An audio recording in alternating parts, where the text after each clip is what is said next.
যে মোহাম্মদ ইউনূস তিনি তো বলছেন যে তিনি খুব অসুস্থ, আমাকে ছেড়ে দিন, আর ভালো লাগছে না। সত্যিই কি তিনি এতটা অসুস্থ?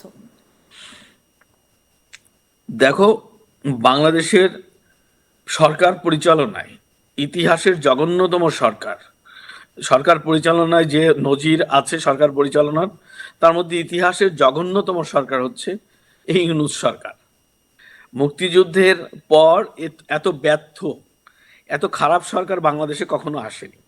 বাংলাদেশে দীর্ঘদিন সামরিক শাসন ছিল, কিন্তু এত জঘন্য ব্যবস্থা, বিচার বিভাগ, আইন শৃঙ্খলা বাহিনী, সেনাবাহিনী, মানে বিভিন্ন বাহিনী, দ্রব্য মূল্যের বিষয়, শিক্ষা আয়তন, এমন কোনো সেক্টর নেই যেখানে তুমি খুঁজে পাবে যে যেখানে শান্তি বিরাজ করছে। চরম অশান্তি বিরাজ করছে বাংলাদেশের প্রত্যেকটি সেক্টরে। এত নৈরাজ্য, এত বিশৃঙ্খলা, এত বেআইনি কার্যকলাপ পৃথিবীতে কোথাও এই মুহূর্তে কোনো দেশে আছে বলে আমার মনে হয় না।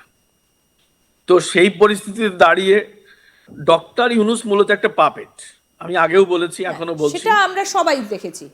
তার ক্ষমতা আছে বলে আমার মনে হয় না। তাকে সামনে রেখে একটি চক্র, যারা বাংলাদেশের স্বাধীনতায় বিরোধিতা করে, যারা বাংলাদেশের মুক্তিযুদ্ধকে যারা স্বীকার করে না, যারা জাতির পিতাকে স্বীকার করে না, যারা বাংলাদেশটাকেই স্বীকার করে না, তারা মূলত পিছনে থেকেই ডক্টর ইউনূসের সরকার চালাচ্ছে। এই পরিস্থিতিতে দাঁড়িয়ে ডক্টর মোহাম্মদ ইউনূস কোনোভাবেই তার যে বিশ্বে তার যে সুনাম ছিল, সেই সুনামটা সে নষ্ট করতে চাইছে না। কারণ দেশের মধ্যে তার আর থাকার পরিস্থিতি নেই। তাকে, তার লোকজনকে মানুষ রাস্তায়, তাকে তো রাস্তায় পায় না, তাকে তো, সে তো তার বিশাল বহর সিকিউরিটি নিয়ে চলাফেরা করে তিনি। কিন্তু তার যারা আশেপাশের লোকজন, তাদেরকে রাস্তায় দেখলে এখন মানুষ বলছে ওই যে গণশত্রু যায়। এটা তারাই স্বীকার করছে। তাদের যারা আশপাশে, যাদেরকে যারা ক্ষমতার কেন্দ্রবিন্দুতে যারা আছে, তারা এখন বাংলাদেশটাকে পূর্ব পাকিস্তান বানাতে চাইছে। তারা কেন চাইছে? যে ডক্টর মোহাম্মদ ইউনূসকে না রাখতে পারলে, ডক্টর মোহাম্মদ ইউনূস যদি আজ রিজাইন করে, এদের কোনো পথ পাবে না। এরা বঙ্গোপসাগরে যে ঝাঁপিয়ে পড়ে আত্মহত্যা করবে, সেই সুযোগ এরা পাবে না। মানুষ এদের উপর এত ক্ষিপ্ত, মানুষ এদের উপর এত ক্ষিপ্ত। দেখো, যারা আজকে ছাত্র আন্দোলন করেছে, আমি ধরেই নিলাম সেই ছাত্র আন্দোলন বাংলাদেশে যদি হয়, সেই ছাত্র নেতারা যারা, এই যে সার্জিস আলম, হাসনাত আবদুল্লাহ, তারা নিজেরাই ফেসবুক স্ট্যাটাস দিচ্ছে যে আমাদের বিপ্লব কি তাহলে ব্যর্থ হতে চলেছে? আচ্ছা, দেশের আইন শৃঙ্খলা পরিস্থিতি কি ঠিক হবে না? দ্রব্যমূল্য কি নিয়ন্ত্রণ করা যাবে না? সামনে রমজান এসছে, সেখানে কি মানুষ খাদ্য পাবে না? মানে তাদের মধ্যে একটা সংশয় তৈরি হয়ে গেছে। এই তাদের মধ্যে সংশয়টা একটা, দাদা, এই সংশয়টা কি মোহাম্মদ ইউনূস দেশ থেকে বেরিয়ে যাবার পর আরো বেশি করে দানা বাঁধছে? রাইট, এই মুহূর্তে আমরা দেখতে পাচ্ছি যে প্রতিদিনই সমন্বয়কদের কেউ না কেউ এইটা নিয়ে কথা বলছে, এটা নিয়ে ফেসবুক স্ট্যাটাস দিচ্ছে। শুধু তাই নয়, দেখো, এদের মধ্যে অনৈক্য তৈরি হয়েছে। এই যাদেরকে বলা হয় বৈষম্য বিরোধী ছাত্র আন্দোলনের যারা নেতা, এদের মারামারিতে গত দুদিন আগে 6 জন আহত হয়ে হসপিটালে ভর্তি হয়েছে। আচ্ছা, হ্যাঁ, চিটগাং এক সমন্বয়ককে জুতা পেটা করেছে। এক সমন্বয়ক, 2 সমন্বয়ককে ময়মনসিংহে তারা চিনি জিরা ব্ল্যাক করতে যে ভারতের সীমান্ত থেকে অ্যারেস্ট হয়েছে। এই যে পরিস্থিতি চলছে, মূলত তারাই তো সরকার, তাদের প্রতিষ্ঠিত সরকার, তারাই সরকার চালাচ্ছে পিছনে থেকে। তারা এই পরিস্থিতির মধ্য দিয়ে যাচ্ছে। সুতরাং ডক্টর ইউনূস কোন রিস্ক নিয়ে থাকবেন? আমি তো কিন্তু মনে করি দাদা, যে মোহাম্মদ ইউনূস কি একেবারের জন্যই তিনি বাংলাদেশ থেকে বেরিয়ে গেলেন, নাকি চিকিৎসার জন্য সত্যিই তিনি গেলেন, আবার চিকিৎসা শেষে তিনি ফিরে আসবেন? সুইজারল্যান্ডে ডক্টর মোহাম্মদ ইউনূস যে সফরটি করছেন, এটি মূলত রাষ্ট্রীয় সফর, সেখানে তার চিকিৎসার ব্যাপার নেই।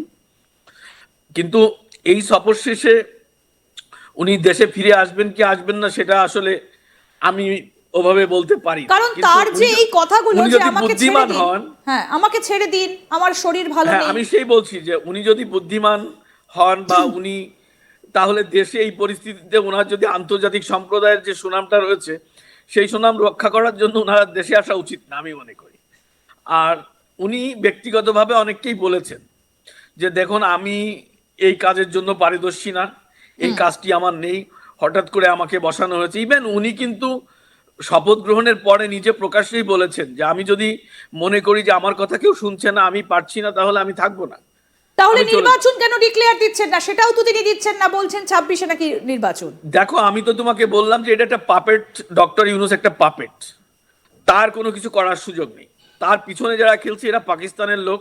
এই মুহূর্তে নির্বাচন হলে সেখানে ইউনূসের অধীনে নির্বাচন হবে না বাংলাদেশ। আমি আবারও রিপিট করছি এই কথাটি, ডক্টর ইউনূসের অধীনে আর নির্বাচন হওয়ার সুযোগ নেই। কারণ যে ঘোড়ার উপর সওয়ার হয়ে উনি ক্ষমতায় আহরণ করেছেন, সেই ঘোড়াটি নিরপেক্ষ ঘোড়া নয়, একটি পক্ষের।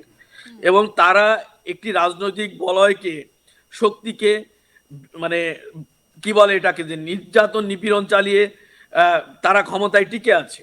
ইভেন তারা একটি পক্ষ নিয়ে একটি রাজনৈতিক বড় সমর্থক গোষ্ঠীকে রাজনীতিতে সক্রিয় হতে দিচ্ছে না।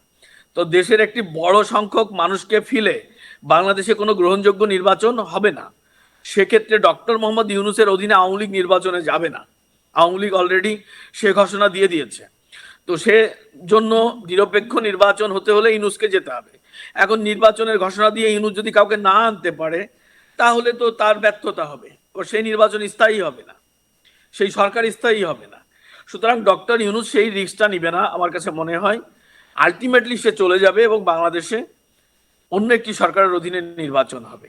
আচ্ছা, কিন্তু এই যে এই মুহূর্তে দাঁড়িয়ে দাদা আমাদের কাছে আরো খবর রয়েছে যে পাকিস্তান থেকে আইএসআই এর অফিসাররা আসছেন।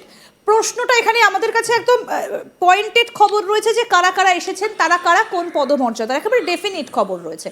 সেই খবর আমরা দর্শকদেরকে দেখিয়েছি আগের বুলেটিনে। কিন্তু একটা কথা, এমন সময় তারা আসছেন যখন দেশে কোনো প্রধান নেই। শেখ হাসিনা তিনি আগস্টের পর থেকেই দেশ ছাড়া, খালেদা জিয়া তিনিও চিকিৎসার জন্য দেশ ছেড়েছেন, আবার মোহাম্মদ ইউনূস তিনিও দেশে নেই। তাহলে এটা কি হচ্ছে দেশের ভেতরে? আপনার কাছে কি খবর রয়েছে? আমি এ কথাটি আগেই বলেছি যে বাংলাদেশের এই যে বর্তমান সরকার, এই সরকারের পাশে পৃথিবীতে কোনো রাষ্ট্রই আর নেই। একমাত্র রাষ্ট্র পাকিস্তান, যারা এই সরকারের পাশে আছে। আর তারা চেষ্টা করছে চায়নাকে কাছে টানার। কেন? কারণ ভারত বিদ্বেষী, তা যারা এই সরকারে আছে তারা ভারত বিদ্বেষী। তো ভারতের চিরশত্রু কারা? চায়না এবং পাকিস্তান।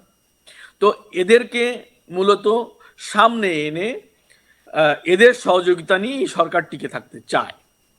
এখন বাংলাদেশে তুমি যেটা বললে যে যারা প্রধান রাজনৈতিক দলের এবং সরকার প্রধান ডক্টর ইউনূস, সে দেশের বাইরে। এই মুহূর্তে আইএসআই প্রধান সহ বেশ কিছু কর্মকর্তা বাংলাদেশ সফর করছেন।